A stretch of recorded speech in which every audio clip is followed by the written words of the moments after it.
भारत के पड़ोसी देश श्रीलंका में लोगों के प्रोटेस्ट और विरोध प्रदर्शन के बाद सरकार और प्राइम मिनिस्टर तो बदल गया, लेकिन श्रीलंका की आर्थिक हालत लगातार वैसी ही बनी है। सरकार अपने देश के लोगों को ना ही पेट्रोल और डीजल दे पा रही है और ना ही बिजली की सप्लाई सुनिश्चित कर पा रही है। फॉरेन एक्सचेंज रिजर्व्स लगभग खाली हो जाने के कारण क्रूड ऑयल परचेज करने के लिए भी पैसे नहीं है।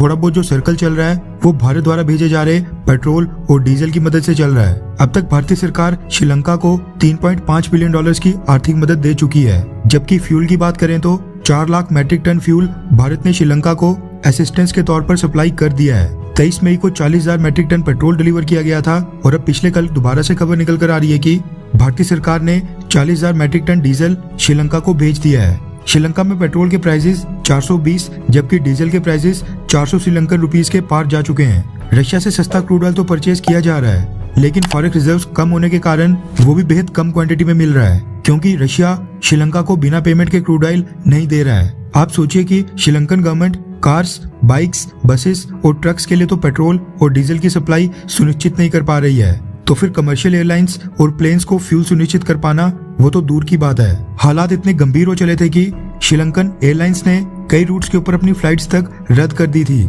लेकिन लॉन्ग टर्म के लिए ये उपाय बिल्कुल भी उपयुक्त नहीं था, क्योंकि श्रीलंका की आर्थिक स्थिति तो कुछ दिनों के अंदर सुधरेगी नहीं।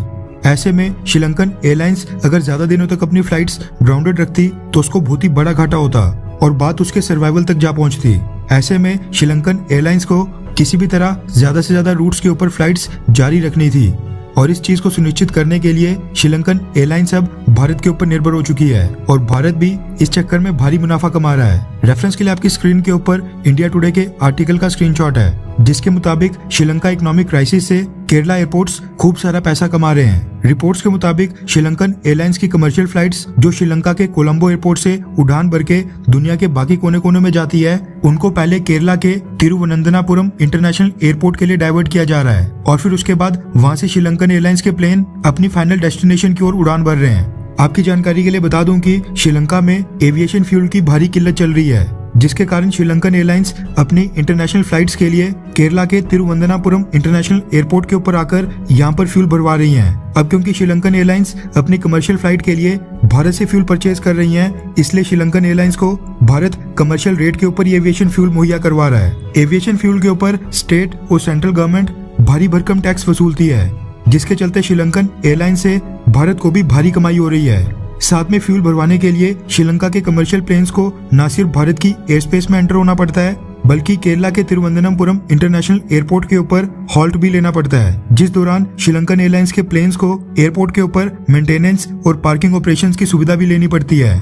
इसके लिए तिरुवनंतपुरम इंटरनेशनल एयरपोर्ट इनके लिए भी श्रीलंकन एयरलाइंस को चार्ज करता है, यानी कि state government, central government, aviation fuel बेचने वाली भारतीय ऑयल कंपनी और उसके साथ साथ केरला के एयरपोर्ट्स की भी इससे कमाई हो रही है। भारत ने भी एक स्ट्रेटेजी के तहत श्रीलंका को पेट्रोल और डीजल जैसे बाकी फ्यूल तो भेजे, लेकिन एविएशन फ्यूल बिल्कुल नहीं भेजा, क्योंकि भारतीय सरकार को भी पता है कि जो लोग प्लेन्स में ट्रैवल करेंगे, इंटरनेशनल फ्लाइट्स लेंगे, वो लोग पे कर सकते हैं। इसलिए भारतीय सरकार श्रीलंकन एयरलाइंस को कमर्शियल रेट के ऊपर ही एविएशन फ्यूल मुहैया करवा रही है। खैर, आपको क्या लगता है कि श्रीलंका को एविएशन फ्यूल ना देना मोदी सरकार का सही फैसला है, हाँ या फिर ना? नीचे कमेंट करके अपनी राय जरूर बताएं।